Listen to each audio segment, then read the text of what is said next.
សួស្តីអ្នកគ្នាមកទៀតហើយអ្នកគ្នាជាមួយនឹងខ្ញុំបាទពីណាគេវិសលហើយសម្រាប់ហ្គេមភ្លេងនេះបានត្រឹមតែ3 kill ទេអ្នកគ្នា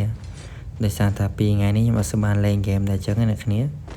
ហើយទើបតែបានកាត់វីដេអូក៏ដូចជា voice over ជួយអ្នកគ្នាលេងទស្សនាអញ្ចឹងអ្នកគ្នាហើយយប់មិញអ្នកគ្នាបានទស្សនាការប្រកួតរវាង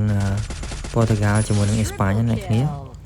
ហើយសម្រាប់ខ្ញុំការប្រកួតយប់មិញគឺអេស្ប៉ាញប៉ះជាមួយនឹងប៉ូទុយហ្គាល់នឹងតម្រង់លេងអត់សូវល្អមើលអ្នកគ្នាដោយសារតែការលេងផុសក្រុមទាំងពីរគឺអត់សូវស៊ីសង្វាក់គ្នាអ្នកគ្នាជាមួយនឹងអេស្ប៉ាញក៏ដូចជាប៉ូទុយហ្គាល់ហ្នឹងហើយហ្នឹងជាកណិតផ្ទាល់ខ្លួនរបស់ខ្ញុំអ្នកគ្នាដោយសារតែខ្ញុំមើលទៅឃើញថាវាអត់សូវល្អមើលអញ្ចឹងណាហើយសម្រាប់លទ្ធផលវិញគឺអេស្ប៉ាញស៊ីប៉ូទុយហ្គាល់ 1-0 អ្នកគ្នានៅនាទីទី91ដែលជានាទីថែមមកអ្នកគ្នា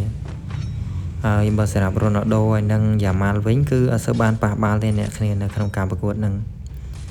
ហើយសម្រាប់បងប្អូនទាំងអស់គ្នាវិញបងប្អូនណា fan អេស្ប៉ាញក៏ដូចជាបងប្អូនណា fan ប៉ូទុយហ្គាល់ហើយអញ្ចឹងអេស្ប៉ាញឡើងទៅបន្តហើយសម្រាប់ប៉ូទុយហ្គាល់គឺទទួលបរាជ័យត្រឡប់ទៅផ្ទះវិញដូចគ្នាហើយសម្រាប់វីដេអូហ្នឹងក៏មិនមានអីច្រើនទេបងប្អូនទាំងអស់គ្នាដោយសារតែខ្ញុំមកនិយាយលេងក៏ដូចជាមិនសូវមិនខានផលវីដេអូដែរអញ្ចឹងថ្ងៃនេះក៏ឆ្លៀតមកនិយាយលេងតិចតួចជូនបងប្អូនទាំងគ្នាទស្សនាអញ្ចឹងអរគុណច្រើនជួបគ្នាវីដេអូក្រោយបាយ